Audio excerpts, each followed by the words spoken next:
always wanted to be in the building industry. You are earning good money. Keeps you fit.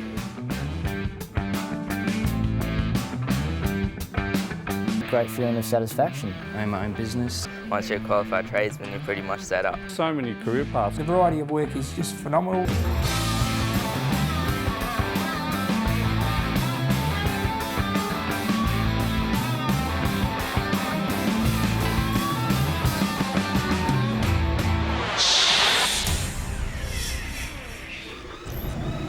The building industry is critical to Australia's economy and our way of life. And it's here to stay. Everywhere you look, there are new homes, new offices, new commercial buildings and new factories being built, and many existing homes and buildings being renovated. But what you see from the outside is only half the story, because when the bricklayers have finished, when the concrete panels have been lifted into place, and when the roof is on, a new building is still just a shell. Every floor needs a ceiling above it, and every interior needs inside walls. A new building only becomes a usable space once the wall and ceiling fixers have done their work to the highest professional standards. Good points about the industry is that it's all indoors work. With brickies, they're always out in the sun, so you're always getting burnt, and with this job you're always undercover. My friends are starting to realise that it's started kind of a good decision to get into this workforce because it's just the best way to go. Trade's sort of taken me overseas. I worked in London for 4.5 years. There's no heavy lifting. A couple of the girls have actually gone on to win world skills. The money's excellent. Always different work. You're never doing the same job twice. There's always steps that you can move up. You don't have to stay in one category. The wall and ceiling industry has been one of the best kept secrets in the building trade. But now, with demand for skilled tradespeople continuing to grow to new levels, it's time to let the secret out and let more apprentices into one of the best trades in the building industry. Wall and ceiling fixers work on a huge range of jobs, from project housing to luxury homes and multi-storey apartment buildings, from schools and hospitals to shopping centres and office towers. And there are always renovation projects going on as older houses and buildings are given comprehensive facelifts. Wall and ceiling fixers work with ceilings, decorative products, fire-rated systems, partitioning, acoustic material and a range of other wall and ceiling related products and services. They're also involved in alterations and home extensions and restoration of heritage buildings.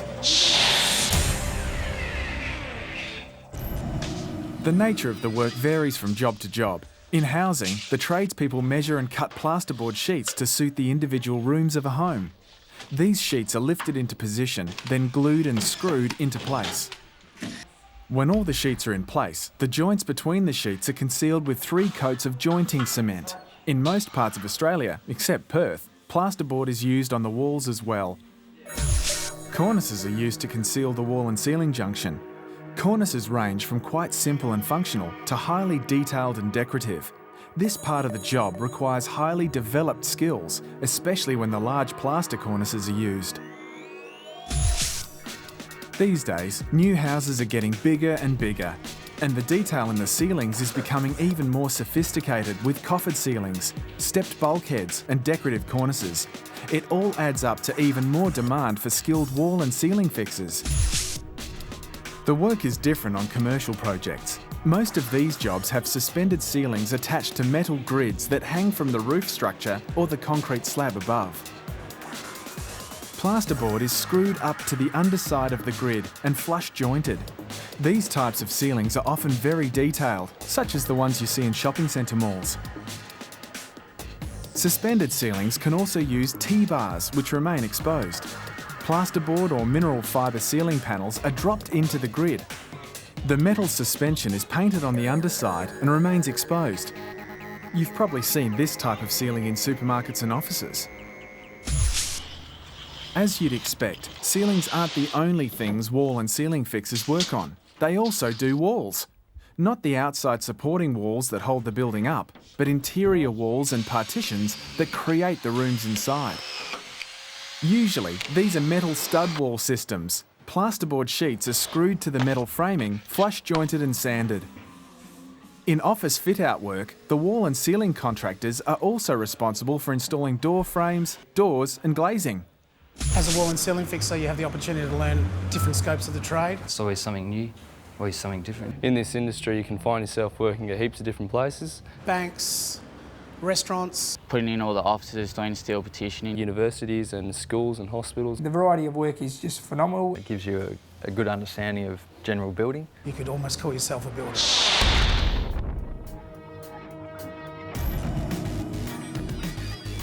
When you leave school, you can get a job or you can build a career, one that will support you with interesting, challenging, satisfying and financially rewarding work for as long as you want to be involved. A career in the wall and ceiling industry opens up all sorts of opportunities because qualified tradespeople are in demand all over Australia. Some work for major companies, some set themselves up as contractors and become their own boss, working when and where they choose and enjoying all the benefits of being the man or woman in charge. If you're motivated to learn new skills, prepared to put in some study at TAFE and on the job, and ready to work hard, you'll find that there's no ceiling to what you can achieve in this industry. Professional wall and ceiling fixers are earning big money, and you can too.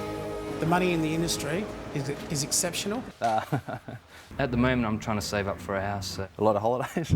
The security I've got within the construction industry, because obviously I look at the future of my child. Always had nice cars. They can actually earn just as much as a lawyer or doctor or consultant. I've got pretty much every gadget you can buy from the shops. It's a great feeling to have financial security. Taking girls out. When I was younger, It's great. I know I can get up in the morning, go to work, do my week's work. I've got a jet ski. My friends see me, you can tell they're really jealous, so it's a good feeling. Just being able to do what you want when you want and know you've worked for it, it's just a good feeling. So. Apprentices in the wall and ceiling fixing industry receive on-the-job training as well as an industry-recognised qualification from TAFE. It's a qualification you can take anywhere in Australia and be confident that the boss on site will recognise you as a qualified tradesperson ready to do the job to the highest standards. By starting with a pre-apprenticeship course, you can get a taste of the industry before you make the commitment to a full-time apprenticeship. You can do a Certificate 1 in pre-apprenticeship studies at TAFE. It's only one semester full-time, so it takes about 6 months to complete. Once you've got that under your belt, you move on to Certificate 3. This includes more study at TAFE and lots of work on the job site under the supervision of your employer. This course is usually completed over a period of 3 years, and it's competency-based, which means you have to be able to perform the skills you've been trained to do. At the end of this course, you'll have earned yourself a Certificate 3 Building and Construction Wall and Ceiling Lining, recognised throughout the building industry all over Australia. TAFE setup's tremendous. It's switched on, it's flexible. TAFE's really exciting. It's a new industry to be a part of. You learn new things, you meet new people, and it gives you opportunity to make good money in the future. If they need to learn any special skills, the employer sends them in and we teach them those special skills that they may not be getting at that point in time out in the job. It taught me a lot about not only the trade, but about other life experiences. There's a lot of people who don't want to do the apprenticeship, but once they actually come here and do it, they really feel that they're a part of a whole industry. By not pulling out and sticking with it, you don't pigeonhole yourself into certain areas. It was well worth doing the apprenticeship. The experience I gained over that 4 years, I was very confident when I became a tradesman. Everyone wants an apprentice right now.